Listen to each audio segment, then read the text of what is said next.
Anyway, we're happy to have Ellen McGrattan from the University of Minnesota, Stanford PhD, I might add, Yes. not too long ago.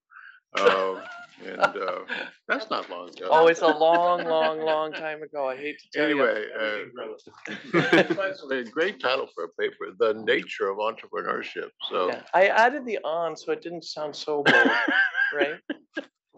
All right, so this is joint work with my colleague Anmal Bhandari. Two students, well, one is now at the OTA, Toby Cass, Thomas May, who's graduating this year, and Evan Schultz, who's at the Internal Revenue Service. This is, just to give a little bit of background, this is a joint project with people, a team of researchers at the IRS in St. Paul. So we're very lucky to have a group there. They're mostly statisticians, and kind of our part is to kind of bring some of the economics into the question about what is the nature of entrepreneurship. This is kind of this is our first disclosure. There's a lot of work going on, but we wanted to kind of set a reference point. There's a lot of work done on this question, mostly with survey data. So we're trying to kind of get a sense of what we can learn from the IRS data. And our big vision really is to develop theories. So we want to know kind of what are the most salient features that we need to bring into our theories. And those would be used, we hope, by the IRS for thinking about tax administration. So that's the end goal, but the immediate goal is to try to bring to life kind of some things that we're learning from using this administrative data. There's a big, long disclosure thing, even worse than the Fed. I'm not going to read it. All right, so I'm going to start with what we do, and then I'll explain why we do it.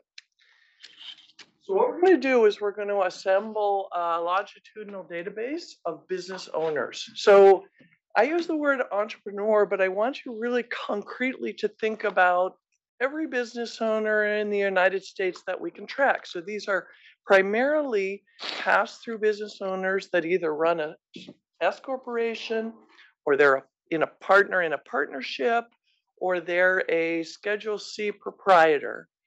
And we can see information both on their, business tax forms and on their individual tax forms. For those who think of entrepreneurs as, Bill Gates or Elon Musk, if they had one of those businesses, we would see them after. If they're paid employees in that C corporation when they IPO'd, we would see them as paid employees. So we're going to be, yeah, go ahead. What are those two guys? What are they? They're paid employees. Yeah. So we're going to be estimating, with that database, we're going to be estimating life cycle income profiles and looking at incomes and growth. There's going to be 35,000 subgroups. So, the usual things, but there's going to be some additional observations we're going to want to bring in and talk about those in particular in order to think about entrepreneurship. We're going to take those profiles and most of the comparisons I'm going to do are going to be like twin studies. They're going to be twins who one chose to be a self-employed and one chose to be a paid employee. And we're going to be looking at their growth and volatility patterns, and we're going to be looking at the determinants of the entrepreneurial choice. Is it obvious, Alan, but I don't want to jump in the intro. Why not? I should Okay. say Minnesota rules, so jump in anytime. It's kind of like rugby instead of American football. Why not looking at business owners who are also managers? This is going to be your primary criterion to define. These business owners are effectively like actively managing. As well. Okay. Yeah, they're not. They are the people. This is your tax accountant. This is your lawyer. This is your the guy running the dry cleaners. This might be a franchisee. It's everybody kind of running. Contractors and gig workers are not in either of these sets. The gig worker, you mean like 1099 Yeah. people? No, the 1099 people are these are going to be, and I'll go through the sample, but these are Okay. going to be the owners of an S corp, a Okay. partnership, or their own But proprietorship. you just treat contractors as they're neither employed nor in their self-employed group. yeah, Okay, yeah. fine. But they get plenty of 1099s. The schedule But C. you're gonna go through this I'm in gonna go through detail. it, but just- Why don't we just hold off a I minute? will say one thing in response to this. Like if I'm working at the Fed, I get a 1099 from the Fed and I fill a Schedule C, then I am counted as a self. I'll go through the criteria, but if that's all I did, that's how I would count it. But it's not like somebody who just does some temporary thing and is not running their own business. Okay. Let me motivate why we're collecting these data and why we're doing this. Basically, what we're trying to do is update answers to, does entrepreneurship pay? That's an important question for the IRS. These are the very people that, and it gets to the second question, is there scope for shrinking the tax gap? These are the people that make up much of the tax gap. So does it pay? It matters. Is there scope for even shrinking the tax gap? So that's kind of the two things I'll update. Like I said at the very beginning, our ultimate goal is to use the results to think about entrepreneurial theories and to think about tax administration and policies related to both design of tax policy and tax administration. And I should say one thing, it's is there scope for shrinking the tax gap? This is not just about studying some small set of people in the economy. These guys will be generating more than half of business net income in the United States. So even from the perspective of macro or, people who look at applied micro questions and use macro data, these are the people we're going to be studying are a big group of the macro economy. So preview of findings, yes and yes. Can you define the tax gap?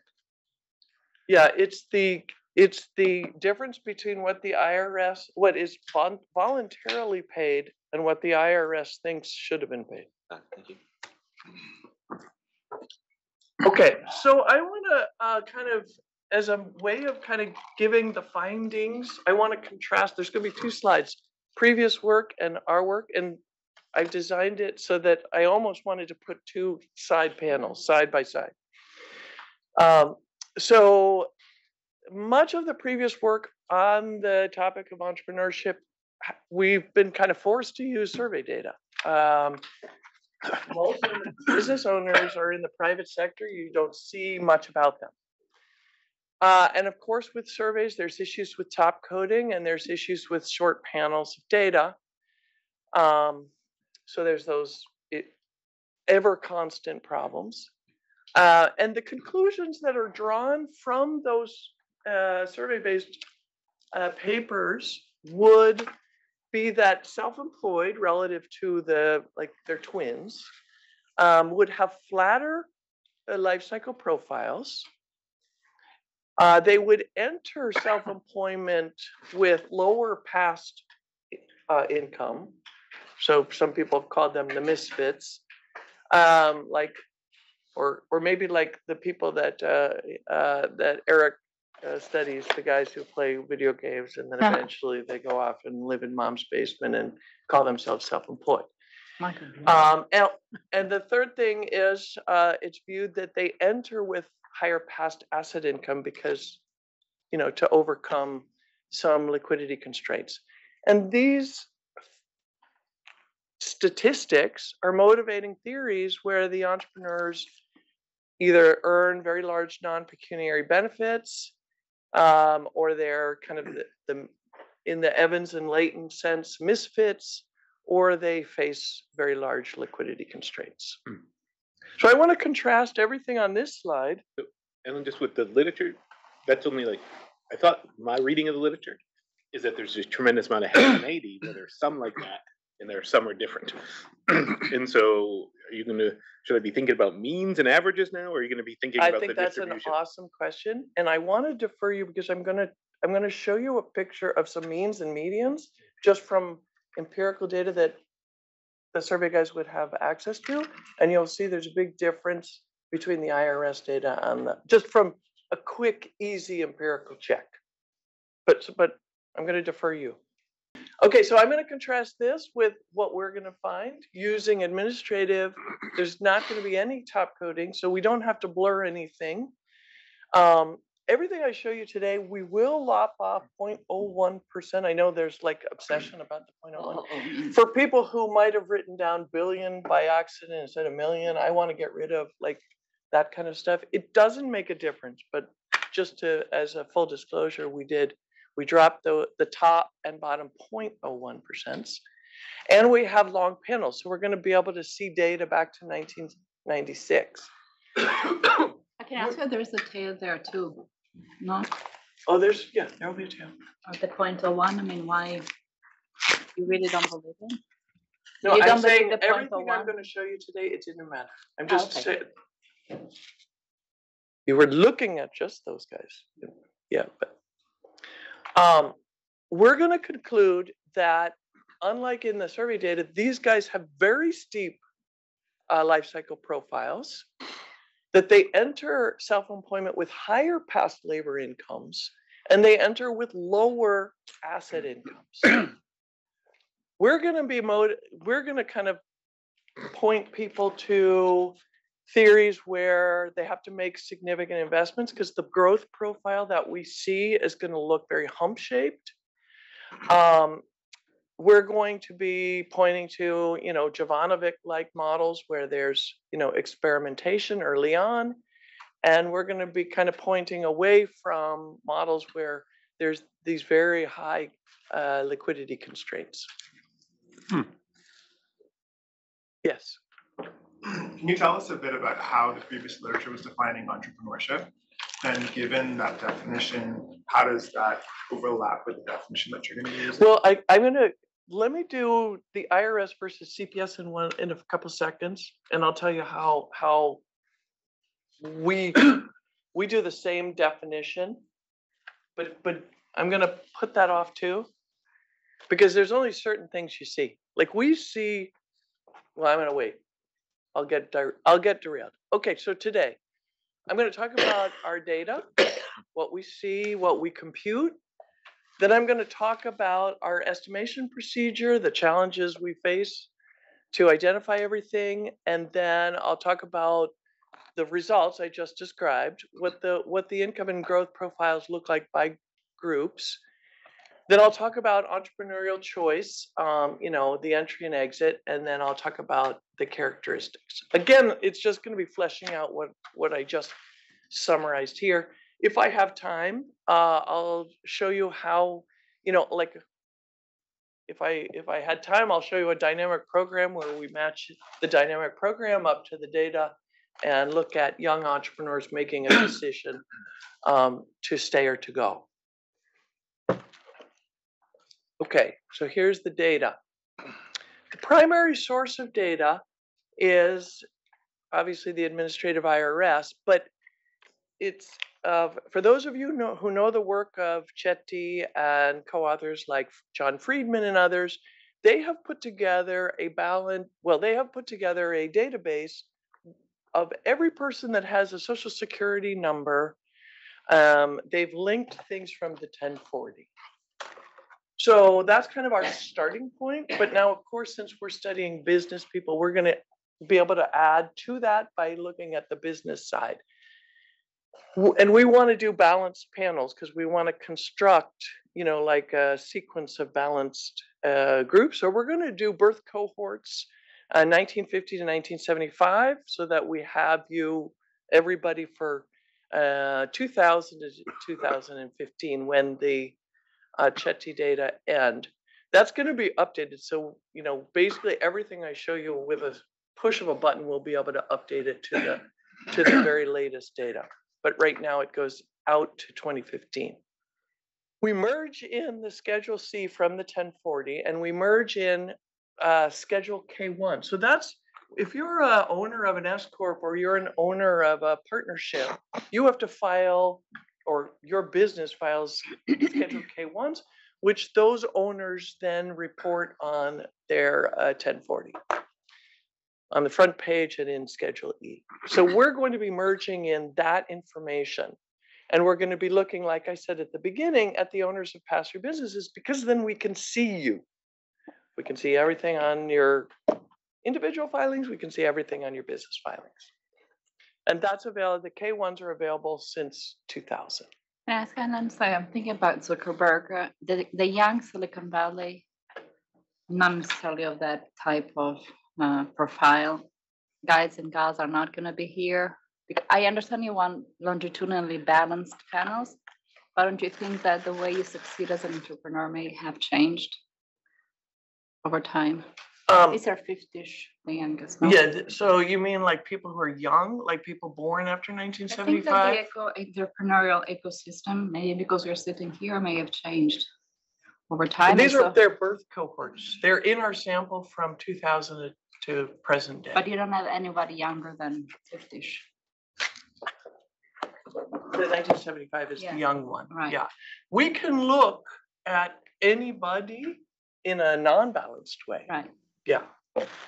But what I'm going to show you today, we're because of the way we design the econometrics, is going to help to do it in a balanced panel.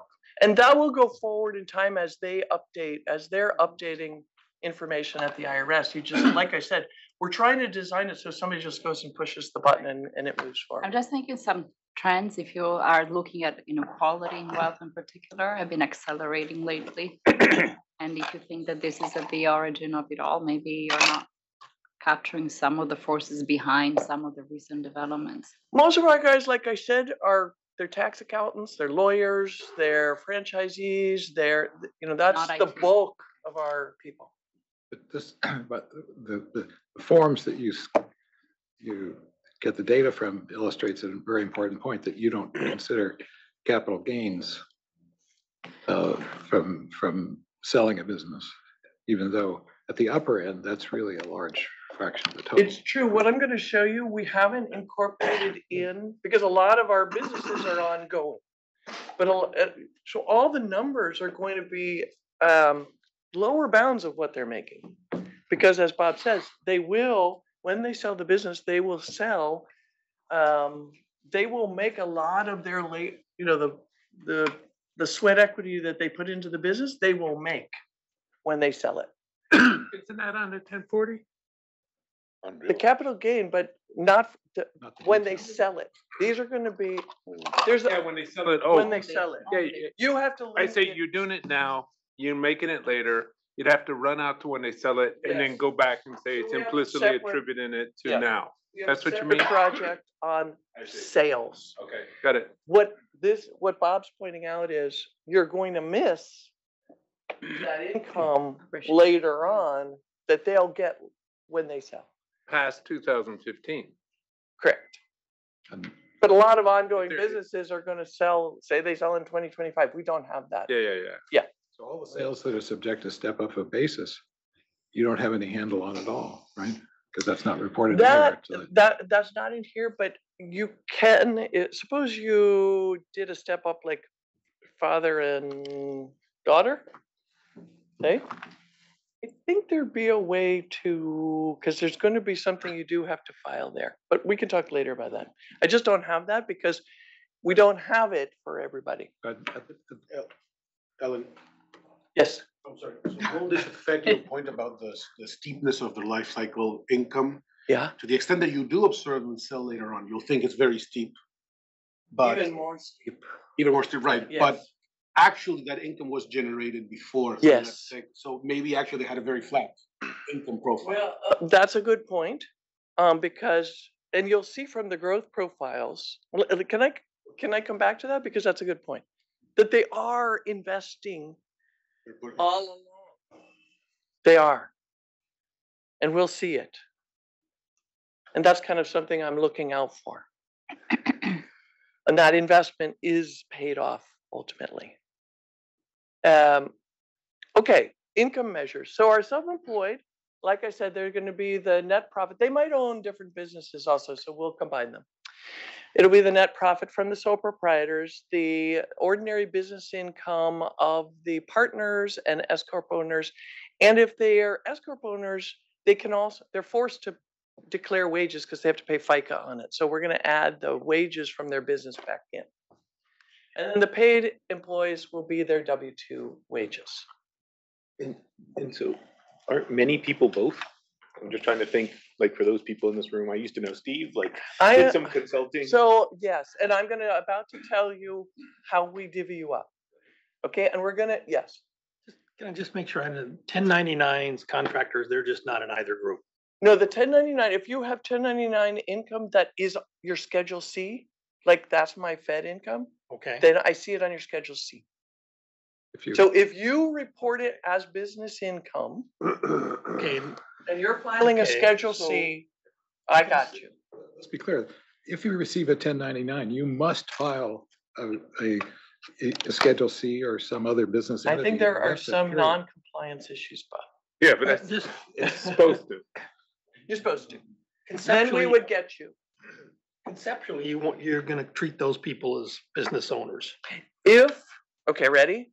If, so each year, now this goes to there's two things going on, right?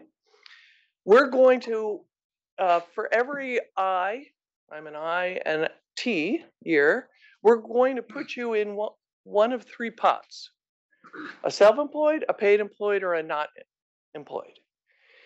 So the criteria by which we're doing the self-employed, we look, are you making at least in absolute value 5,000? Because a lot of these guys lose money. In fact, they're big losers at the beginning of their life, and we want to count you making those losses. And at least you're making more in the self than the paid, or you have at least one employee, as you know, for your share of the business, or your gross profits are bigger than your PE. Now we do have a table where we go through and we take all of our sample and we say, how much are you getting from the paid? How much are you getting from the self? It's not like half-half. There's nobody doing half-half if they hit that self-employment criteria. So it's unusual to see such a thing. The paid, if you're not the self-employed, and you have to have earnings over 5,000, and then the not employed if you're neither of these. Turns out our non-employed are a big group. They just don't make very much. The non-employed, we have you, if you're out for a year or more, these people are wildly interested in a huge number of people, and they look bad. Yeah. They're wildly what? Different than the other two. Oh. Okay, so those are how we bin you. Later, I'm going to talk about a characteristic that I'm going to place upon you. Like if you're mostly in one kind of activity or another, I want to distinguish people who do a lot of switching back and forth and people who are really, truly like engaging in this activity or not. Okay.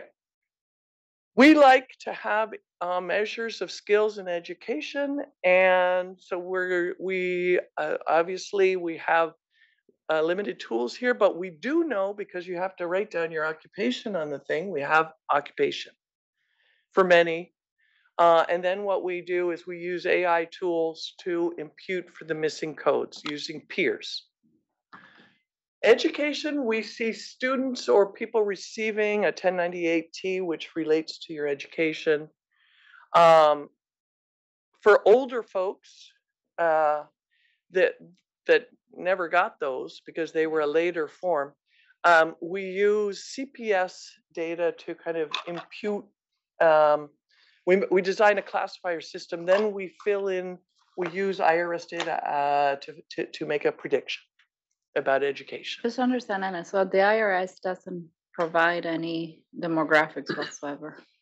This is all yes, reputation. no, we know gender, we know all the SSA stuff. Ah, okay. We know all. Okay. So that is important, right? Because then we see a lot of things. I'll show you the full list. And that's going to be important. Okay, now I want to go back to kind of, so we had this sample where we had all this long list of criteria to talk about who got binned as a self-employed, including like information about your profits, information about your employees. If I talk to the survey guys, they can't possibly know that. So what we did was, just as a quick check, I want to go back to the question about what are the means and medians of the IRS sample for the C versus the CPS. I have to get on there.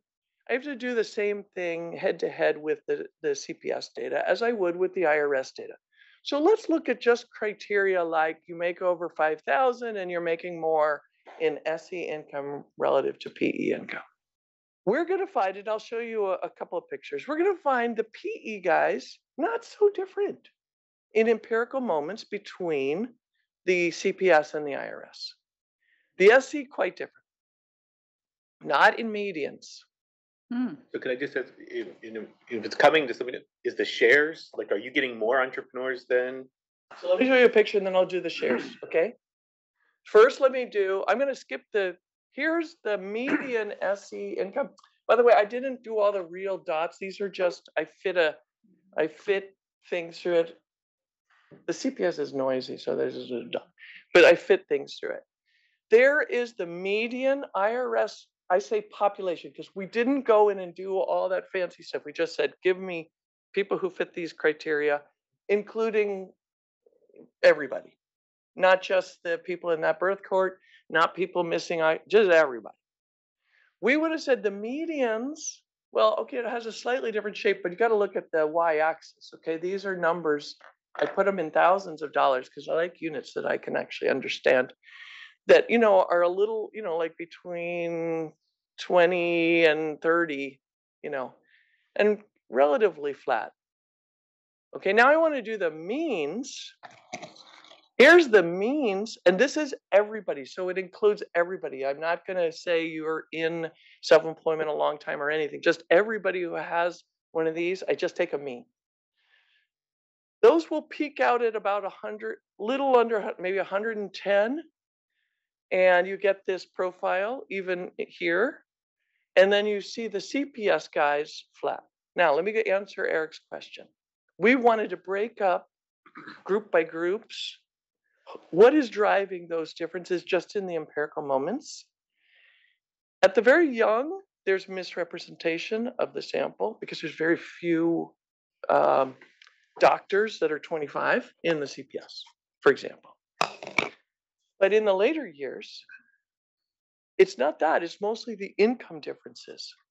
So they're grabbing not the big guys. Is there top coding in one of those? So There's can you mimic the top coding that they did in your better sample and then see to what extent the top coding per se can account for part of the difference in the lines? The age distribution and the lines. Yeah, I get your question. Is it hard to do that? Now they have this rank proximity where they bin you up and then they move the things. We don't have, they don't publish I see the details of that, but our guess is, even if we got it, we're going to be missing critical people. Okay. Because of the differences in the There's income. already work on that. The CPS, rich people don't respond to the CPS. Yeah, that's my guess. That's what I mean. Well, there's high quality work on that I don't remember exactly whether using the IRS data, the Social Security. There's a paper in the JP, you must know it, around 2019 or so, that has very clear evidence of how the non-response varies with income and the CPS. So I should look at that. I should tap that because I'm. Couldn't you go back to the if you had the truth in one of them, and you could have the weights on the truth, and you have people who are as percentage-wise underreporting based on characteristics, couldn't you go back to the ones where they're not answering, reweight it, and then? I don't have access to CPS. I can't do any of that. I see. I can't do anything. I can only see. Got it. I could only mimic best I can with. Yeah. By the way, just to give you a sense, that Elena is the IRS population. I grabbed everybody. If I had done the same thing with our sample with the balance panel and, et cetera, et cetera. Yeah, it's not that different. But demographic wise, are they balanced so they look like similar? Good sizes question. of people? I'd have to look that up. Okay, so that was just kind of a side, just FYI. There's going to be. But just to the one question. Yeah. So the share of entrepreneurs that you define and the share that is in the CPS are the same number in older households? Like, 10% of the population? They would have the same in terms of the things we can see, like NAICS, gender. Yeah, just to say the raw data. So we suppose we take Raw people data, like 35 to 55. You would blame the differences on the incomes, 3/4 of the difference on the incomes, and 1/4 on the I didn't get the right number of female doctors who are 35. So the number is like 12% or something like that of the whole population that meets your definition of self-employed in the census, because that's kind of what it is in the CPS. So I just wanted to get a sense of the tax data. I meant to say so the tax data is about 12% of 35-year-olds are entrepreneurs or something like that. By your definition, self-employed by your definition. You mean that population one, Yes, or please. my sample? Your sample that you were going to have. Yeah. Okay, You're ours. going to call. I just want to see, are we in the same ballpark? You said we are, but I'm just We trying did to a get group by group, so I have to go back and give you the sample things. But we did a group by group and said, where are they missing in terms of representation? In the older ages, they're not missing so badly in representation. They're missing badly in incomes. Okay, so I'm gonna now go into kind of the main thing using the IRS data. So this is going to be to estimate these life cycles. Let me just motivate one thing. Central to what we do is always that we're comparing kind of these twins that are in SE and paid employees, partly because we're after one thing that we're looking for in particular is that they have, there's human investments, on the job learning and all that, human capital building. But there's going to be a big difference between the self-employed and the paid employed. And it gets to what gets paid at the end when they sell the business. The business is the firm's specific investments that they're making. And so we're going to be looking at people that have same demographics, same industry, same education, but very different investment opportunities, because one's building their business and themselves, doing general human capital building, but the other is just doing human capital. So we're going to be looking for that in the life cycle growth programs. But they're not getting the exit values from capital gains is pretty material, right? I'm going to show you what they give up initially to do this. Or then you're going to make some kind of an assumption that. Let's see. Yeah, let's see. Okay. So here's the object of Proceed. interest. Income, conditional on age, and then we're going to be bringing in individual and aggregate factors, and then I'll get back to Elena's question about what those are that we see.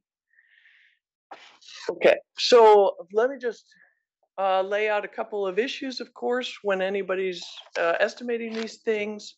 There's selection. These incomes could be just driven by latent factors. So we're going to allow for an unrestricted intercept, and then we're ultimately going to be working in growth rates.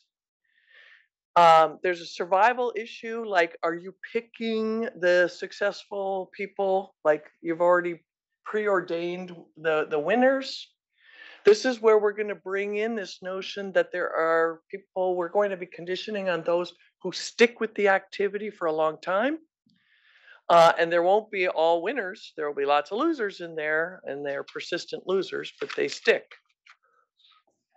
For identification, obviously you can't get time, age, and cohort. So I'm going to explain how we use the overlapping cohorts to estimate age and time, but bring in differences in cohorts. And then The only thing you're missing there is an exponential trend. The time age cohort setup, it's just an exponential. Well, I'm going to show you our setup, and then you jump in with that thing. Okay. I've already jumped. Okay, jump, but I'm not. I'm going to have you point to something. You can jump in at the appropriate time. Yeah, let's jump at the appropriate time. Yeah. Okay. And then, of course, there's the sign issue, right?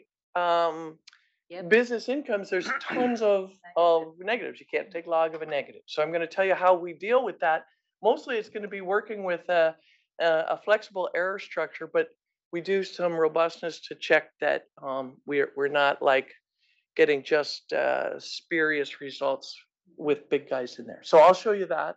But if you're dealing with business incomes, you have no choice but to deal with lots of negatives. Okay, so we're going to be estimating what we call the time and age effects, this beta and the gamma for income. So, and then we just notation, YIT, like I said, is going to be levels of income. So everything's in levels. And then we have I indicating the individual, T for calendar date, C for their birth year, A for their age, and the G, that's the thing I talked about in the beginning, that we have the 35,000 Gs that we're going to be dealing with, that will partition our set of individuals.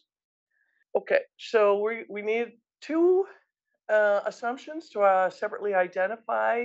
And once we make those, this is going to be something we can do on a hand calculator. I love things you can do on a hand calculator.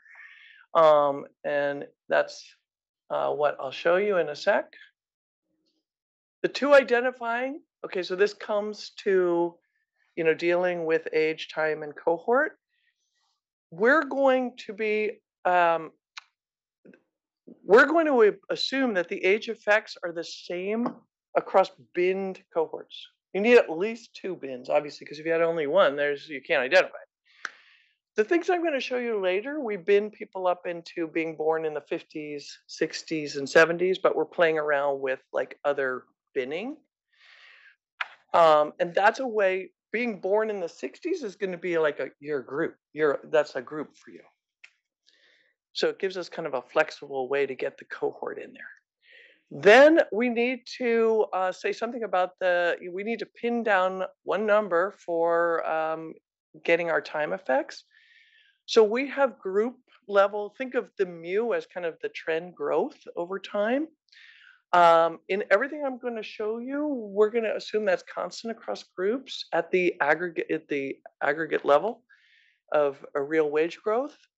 But we've played around with differences across industries because some industries have higher growth, some slower, and nothing I'm going to show you doesn't matter. So it's really an appendix thing to vary that.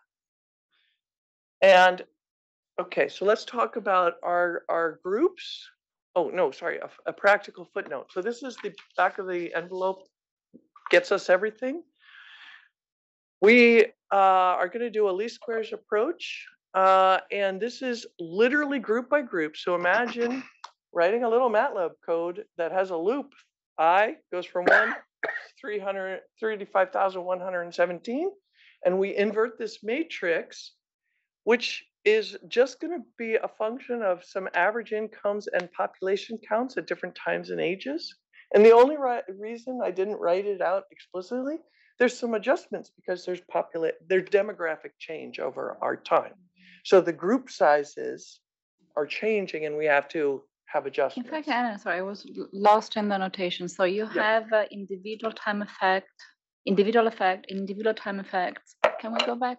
So we have the alpha I the is beta going to be GIT, your individual. Yes. That we're going to difference this. So we're going to be working with the differences in the levels. So my question was very simple. It's an individual specific I, is not a Latin class specific. It's an individual. It's individual. Okay.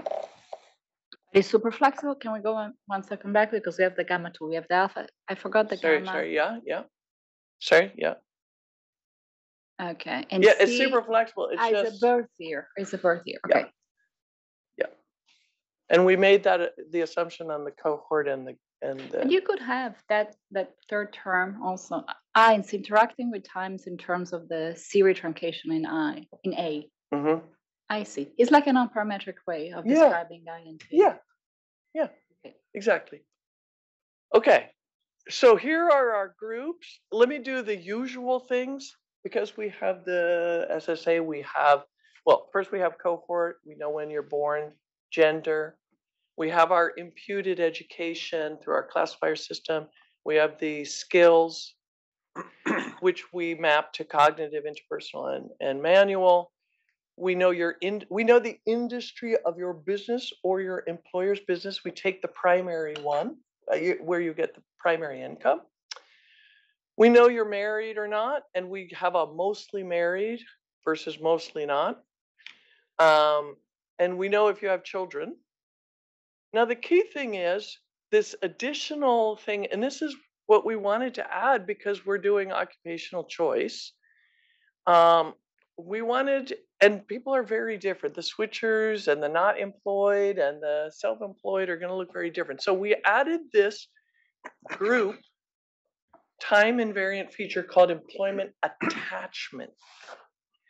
So you're attached whether you're self or paid. If you have the same, remember our sample is 16 years. If you're in the same employment status for 12 plus years and you have fewer than 2 switches and no intermediate spells of non-employment.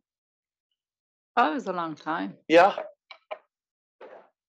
And what does status mean there? Just what is what? What variables determine status? Oh, that was that. Remember when we said, are your self-employment income higher than your paid employment? Do you have a? You can be switching industries. You can be switching all over. You can be switching from a industry A, industry B, et cetera. But it's if you don't switch to being like self-employed versus it's switching that category. Yeah, it's switching in that category. Okay. I want to ask about industry. You get classified in an industry once as an individual, or you move around from group to group when your I had industry that same changes? question. That's a great question. I think, now this is a guess off the top of my head, and I have to ask Thomas if we really did this. I think we took your longest NAICS. Okay.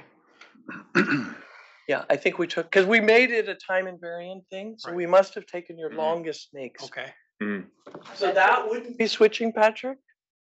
Now, one In could that do G robustness thing, in on that that. G thing, you would, yeah, in the regression, fine. Yeah. It wouldn't be in this variable, it'd be in that other variable. Yeah. So we have another category we did almost attached. There's such a small group, you could just lump these two together. The key other group is mostly switchers. So they're in SE or PE for 12 plus years, but they don't have the intermediate non-employed. These intermediate non-employed people look different. So we wanted to put them separately. Any non-employment, if you're kind of in the middle of like prime age and you're kind of going out of the labor market. Now there's one group that maybe I'd like to pull them out, but I don't know how to do it. The guys who go do an MBA and come back. Those I would like to move out, but I don't understand. It's same employment status, but not necessarily same business. I can be a serial business owner, but I enter as long as I'm for 12 years straight in such a status. Well, you could be 6 years, switch to pay, and go back 6 years. In other words, you have to have during our sample, not contiguous. Continuous? Which one is it? In other words, you could have done one switch, but you're going back and you're doing. But if I have no gaps in your sense, and I A consecutively. lot of them have no gaps. They do. Yeah, 'Cause a I'm- lot have no gaps of the ones that are in But attached. 12 years doesn't imply a lot of attrition, natural attrition anyway, or you see a lot of people. No, these are balanced. These are in our sample the whole time. As attached. Oh. As attached. Okay. Okay. Okay? Yeah. All right. And just to give you some numbers, by the way, this is, I see. we're updating these numbers because we found a trove from another database of occupational strings. So we're going to add 14 million more, but they're mostly to NE and PE. But so you have 36 million. So if you want to do your counts, It's lower than I thought it would. Yeah. you have 2 million of our attached SEs, but the SEs can be in mostly switchers and they can be in NE. There will be a bunch in there, but they only spent some time in there. So we pulled those guys out. We want to keep the you're doing this for real kind of separation, as opposed to your Any guys again? Sorry. They are any non-employment. You spent a year out of employment. Yeah. That's it. Bye. It's a lot of them. There's a lot of them. There's a lot of them. Okay. Let me show you results. John, Ready. am I going to one? No. John, are you ready? 1:30. No. 1:30. 1:30. Okay, 1:30. Good. Okay, so now I want to show you the results of the estimation. I'm going to start with kind of one of our headline pictures, which is, and this should say, the red should say attached self-employed, switcher, and attached paid employed. Again, these are in thousands of dollars. These are integrated, I should have written integrated profiles. So we took the mean, and then we integrated those gammas and betas over time. Does that make sense? Patrick's giving me that doesn't make any sense at all face. Okay, I'm not good at this. I'm not good at this, but Yeah. I thought like of the 9 million firms or whatever, like 8,900,000 or one guy and his brother who cuts grass. And I'm thinking, if you take means of that, how the hell are you getting $200,000? That's Those all are I'm the- thinking. That's I all know. I'm confused about. Your guy who cut the grass, Patrick, he's probably in NE.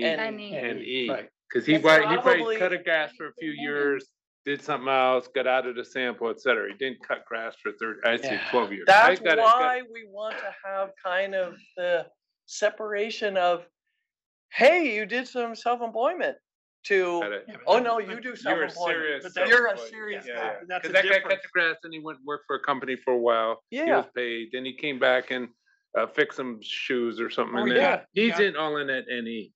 He got fired and he's temporarily Or he's doing that. working. as Yeah, yeah. self-employed. Okay. Yes. What about the ones that start and fail? I mean, at some point, I was gonna ask a question about risk at some Oh, point. good. Because risk is coming. Okay, then this. Risk is coming and entry and exit are coming. Where that's coming. A lot of the people who failed will be in. PE. Out of. That's right. The NE. So then when we. Or any, yeah. Yeah, so when we do the calculation, then we have to think about. So at the end of these slides, Sure. the chance I'm getting to it, because Patrick Kehoe's in this room, I didn't is say much. Zill, but at the end I do we do the young entrepreneurs and we look at the stayers and switchers. If I can't get to it, Erik, I want to show it to you anyway. They just have one other thing. Another way then to potentially cut the data is look at people who enter at a given point in T relative to a control group, enter self-employment, and then figure out what happens to their lifetime income. So I'm going to afterwards. show you. I'm going to show you some. So that would be another. I mean, a lot of what I remember the survey data stuff Okay. tried to. So do I'm that going to talk way, to you because after, and I'm going to write down all the things we should do so that we can talk to them. But don't you worry, especially business cycle frequencies that you know super well. That I have a corner store, is a good coffee place. I'm about to show you the No, no, business. let me I'm ask you- about to show you yeah. 2008 Now, my and question on the 2009. data construction. So is model successful, but a bad cycle hit, the recession hits, Yep. and I decide to step out, collect my thoughts. Yep. because I'm I going to know- show you exactly that. So I'm putting you off. But if it is 1 year, you're going to kill me. Let's go. I'm going to show you that in a second. Okay, hold on. So headline number, just so we're clear, Patrick's grass guy, if you ignore those guys and you really look at the ones who stick, you're seeing a big difference. Now, I want to have one caveat besides the caveat that Bob brought up, which is there's even more income when they sell ultimately. Yep. Which is, these are the guys, okay, let's go back to the tax gap stuff. These are their favorite people because, they run a business. There's a lot of who knows what going on. If we look at data off of audits, and here, so let me just, this figure that I'm showing you, the red is reported incomes on their tax filings. Mhm. And blue and black, those are reported incomes. if you look at aggregates that actually the BEA takes from the IRS audit, for aggregated pass-throughs, okay, just the pass-throughs, the BEA would report that in 2012, since I'm doing everything in 2012 dollars, I did 2012, there were reported net income of 1.1200 billion, but the misreported net income is 700 billion. Oh. Okay, so, and these guys, the attached SE are a lot of that income. In other words, even if I'm down to a small number, 1.9, and I drop all the grass guys, they've got a lot of the income. I got a question on the up top. Oh, Let's. yes? Oh, hi. I'm sorry. I get so many people talking all the time. It's hard to tell. Listen, No worries. I think this is great stuff. But I have a quick question about your sampling and from my perspective, what would be interesting. I appreciate that most of the people here are doctors, dentists, lawyers, and accountants, and that's going to make up a huge amount. And yeah, their income can keep going as long as the brain's still working, and they want to, because it's the nature of the beast of their business. What I'm curious to know is, especially since you're looking at ages, do you or can you answer this question that over the time period that you've looked at, that you have seen among younger people distinctive, well, two things. One, a distinctive switch or rise, I should say, into entrepreneurship in technology-related businesses, software. I mean, you can fill in the blanks as well as I can, and whether or not that's a growing share in turn on the delta, if there's a growing share of entrepreneurship, and whether or not that growing share is evident among younger workers. Those are good questions. I don't have, I mean, that could be figured out. I have not figured it out or seen, done those calculations. So and the reason I'm asking is because I think that there is, and some of what you're doing here in terms of people entrepreneurship, higher life cycle work, and all that kind of stuff about the, I can't remember the exact phrase. I know Phelps uses it about basically the psychic return to work and all that. And I'm curious to see, I think from not from the revenue standpoint versus what the IRS could be getting, but just whether there are shifts and changes in the economy that we're not getting, where younger people are, because the barrier to entrepreneurship is lower today because of technology, that you see a decided shift in younger people going on their own to start some business or whatever it is. And I think that's a very interesting narrative for the direction of the economy and labor and all that kind of stuff going forward. So anyway, that's why I'm asking to see whether or not you've come across that. I have not done the specific calculations, but that might be something we should think about including. Okay, so let me just finish up here. So this is just getting back to, is there scope for shrinking the tax hub? Yes. Small number of people, big income, big part of the misreported income. Yeah. So there was a big reform about 10 years ago, greatly extending the 1099 reporting requirement. And the 1099 reporting requirement is a very, very effective tool because when you get a 1099, you know that the IRS has got your address and they want to match that with your it's got to be the latter. In terms of improving the take of taxes, it'd be very interesting to study. You have the tools to study that. The impact of that change. Yeah. Yeah. That famous number, the 68, 17, two numbers there. Yeah. The BEA study was from before the 1099 reform. No, that's true. I should note that these are very outdated calculations that people do when they're filling in the misreported, which is why there is interest in the IRS to have, think a little thinking outside the box, because They do not have the same tools as they used to under the, when you could actually knock on people's doors. They're very restricted in what they can do. And so we are looking for, and we economists are looking for, economic tools like writing down sensible theories and doing counterfactuals with the kinds of things that Bob's talking about. So you should try to, Yeah, I know. 20 minutes or so. Yeah, no, okay. Results are good. Doing results. Okay, so I want to get, this result speaks to Elena's question. Here is they were the beta in that equation, the time effects. One thing that was good that we're allowing for those time effects to depend on group, and in particular between the paid and the self. And you can see that during 2008, 2009, the self-employed took some hits to growth. They took 10%, a little over 10% hits to growth, and then come back up after that. Whereas the paid employees are only about down 1%. And does that differ dramatically by industry? Like you could It's a imagine good question. plumbing- I should look at that. I'm going to guess yes. I'm going to guess based on your work, the manufacturing guys took the biggest hit. That's my guess. The skilled craftsmen did there as well. Yeah. And that's about a third of the self-employed there. Yeah. We should break that down, and because it would be just for the narrative, like who was there big deviations, industry specific.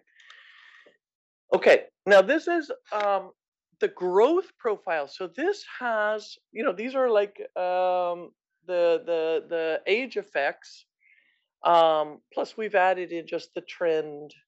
But this, again, in thousands of $2020, you're seeing that, think of this as the promotions people are getting, every year, and the attached self-employed are getting, roughly $6,000 to $8,000 a year, but that stays pretty flat. It's a standardized zero, or is it zero? Huh? Are they standardized growth rates, or no? This is thousands of dollars. Literally. Like it's like you don't need to get out a slide rule for this kind of number. Okay, it's just 6,000 to 8,000, and then. But what I want to point out is the profiles look very similar across our SE people at the top. They have this kind of hump shape, which is very hard to get theoretically, and I can talk about that later if we get time, which I won't. But it's very hard to get that unless you have some sort of firm-specific investment of the business. The paid always look like this down, like they have their highest growth rates early, and then it goes down from there. So they have these concave shaped income profiles where the others are more S-shaped profiles, meaning there's a little bit of a delay and then they take off. Is that just inflation in the later years? They're not getting nominal, are they? Or are everything's they getting real. Right, that's what I'm saying. So is the negative later on just inflation? The negative, the negative later on, the 55 after. Yeah. These guys, are sailing into retirement. They are actually. They're. So if Now, they we cut only back see on earnings. hours, if they just cut back on hours, Exactly, and it kept goes the same down. wage rates, it would go down. Yeah, that's right. Okay, so just to give you, Start small, build up brand or something like that. That'll give you the picture. that's what we're talking about. Exactly. Otherwise, you would just say, "Oh, I know my type. I'm gonna." Whoop. No, you've got to build things up. There's startups. Okay. So just to give you a sense, let me just give you a sense of the kinds of things we can look at. We can disaggregate down to, this is just a poll. This is whatever my RA picked, but there's a thing in here that's funny. So let me try it. So he picked men who are married. Married is big. Who work in professional services. They're educated. They're interpersonally skilled. ouch. They're not manually skilled. They're not cognitively skilled. That's the funny part for me. It's like half my students, they're educated, but are they really cognitively skilled? I don't know. Let me guess, they graduated from Harvard. Yeah. And in this case, they're either attached. So these are two groups, either attached to paid or attached to self. And, voila, we can draw the same thing for these very micro, but there's a ton of data underneath there. So perfectly disclosable things that we want the IRS to be able to pop up online. And you guys could go and say, oh, let me get that group. And then you could draw these profiles as well. But this shows you, like, we're getting again, and it's not I'm not cherry picking. I see this all the time. The same pattern. I'm getting this hump shape, and I'm getting the downward slope. This was all the disaggregation. Includes the disaggregation you went through. Includes all these categories, for example. That's that group. It was 2 of the 30-some thousand. One of the 35,117. Two subgroups, but those groups are still, when you have enough data, you can get to that level. Now, just to give you a sense that there are some key people. Now, here again, it goes back to kind of like, who are our key people? We can take the differences in those growth profiles at the max, say when they're 33, 34, and ask which groups make up more than half of the total. So there's going to be 7 groups that get me the share of that growth gap being most of it. And I can tell you by industry, their maleness, their marriedness, etc. Okay. And so the way you read this is the first group would give you 15%, the first 2 groups would give you 27%, and so on. So, doctors, professional services, doctors again, finance guys, professional services, construction contractors, retail. They're all married males. They're all educated and interpersonally skilled. Some of them are cognitively skilled, and one of them are manually skilled. I don't know who. Is that like people who These like have last 3 columns are just some aggregation of occupation imputations, right? Yes. Okay, Those are. We took the occupation code that they gave us. Then we apply like the algorithm that Jeremy and Robin, Postobene, yeah, to map from a SOC code to a skill, because then we can reduce the dimension a lot. One could go in, get these occupations, but you want to group them somehow. Okay. I've got 15 minutes, so I'm going to kind of, I'm going to... Bellman equations. That's a good way to refer to it. Well, okay, so I'm going to show you the Bellman equation at the end, because I would be interested. Okay. Tracking the dollars. So there's tracking the people. That's what you can do in survey data, but there's tracking the dollars, which you kind of need, some of our guys. So what we did was we took for each industry cohort gender, we ranked individuals by average income. Why are we doing this? We're trying to we're not want to say, oh, finance people are here and, contractors are here. We want to take for each group kind of who are like at the top of their group. And in terms of PE income and SE income, how much are they accounting for? So we ranked nurses, we ranked contractors, we ranked guys who cut lawn, everybody. And then we constructed their income shares to see how much is kind of in the 75 plus. I give you the self-income and the paid income. So here's the key takeaway from this. If you look at the 90th percent of the typical dollar, for self-employment, the self-employment income is with the 90th percentile of, I'll call them high-ranked people. And that's across the board. I've weighted them up by their counts. Tell me again that last line. So 64% of self-employment income is going to be with people who probably would be top coded in their category. I see. Okay. Let me do volatility patterns because I want to talk a little bit about risk, which is a bit of a work in progress, but I want to tell you what we've found so far. So we're going to take the data gives you that pattern, or the one you had before. If we did that in the CPS, you would get something close.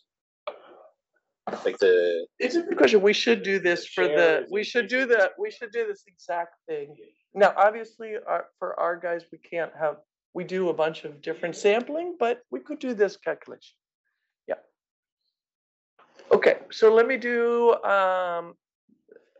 the following thing. We're going to compute dispersion now in the, let's call it the residual growth. So after you've taken off, you know, the kind of time and age effects, you've got the residual income, and we're going to divide by the absolute value of the lag, obviously because we have some negatives. And we're going to do it two ways. We're going to do like pool everybody, and we're going to also do average subgrouping. It turns out not to matter. Results are going to show, and I'll show you one picture, but results are going to show that the self-employed are about 2 to 3 times more dispersed. So the standard deviation is about 2 to 3. So the variance would be, say, 9. These decrease with age. So they come down as the means go up. And it's almost all within group variation. So if we split it to try to say, you know, is it finance guys over here and construction workers over here? No. Okay. The main picture, I'm just doing here the 90-10. So this is the dispersion by age of that income change. And you can see that they're kind of coming together with age. You can see kind of the rough factor of 3. Some ongoing stuff, we're trying to map this into things like, you know, think Lucas and his welfare costs of shocks. We're using other information and trying to do kind of what About and Card and those guys would be doing, which is looking at autocorrelations and giving interpretable numbers. One thing that's different is cards, and when we try to replicate them, there's going to be an issue about the top coding. So we're trying to figure that out now. But what we do see is that our self and paid employees have similar autocorrelations. So it's really the big difference between them is on the dispersion. Just understand, is there a selected percentile or distribution of changes over which time period? So this is over our sample, but we do it by age. Okay, let me talk about entry and exit. Yep. I think Patrick will like this. If you just write down a dynamic program and then solve it out, then you can get essentially exact results for, you know, the constant utility function. Yeah, you could get. He's saying you could do what he does. Yes, exactly. That's what he's trying to say. I'll translate for you. Okay, so entry and exit. Theme many times in my life. Yeah, especially since I arrived at this institution. Good. Okay, so we're going to compute frequencies of switches in and out of self-employment. I'm going to skip these results. I'm going to skip the first set of results because we get similar magnitudes to the surveys. The entry and exit looks the same. Wow. The only thing is I want to come back to something you said, which is you're not seeing big drop-offs for the Great Recession. So here's entry 2 and exit. Using a different concept of self-employment now than Yeah, that's what I before? was wondering, Steve. Because the previous one was based on what you did over 15 years. Oh yeah, sorry. Thank you so That's much. sure. Thank you. Now we're talking about people who switch. Yep. Thank you. So this is year by year definition now? Yes. Okay. Yes. So now we want to talk about the determinants of the choice, and you know, an important.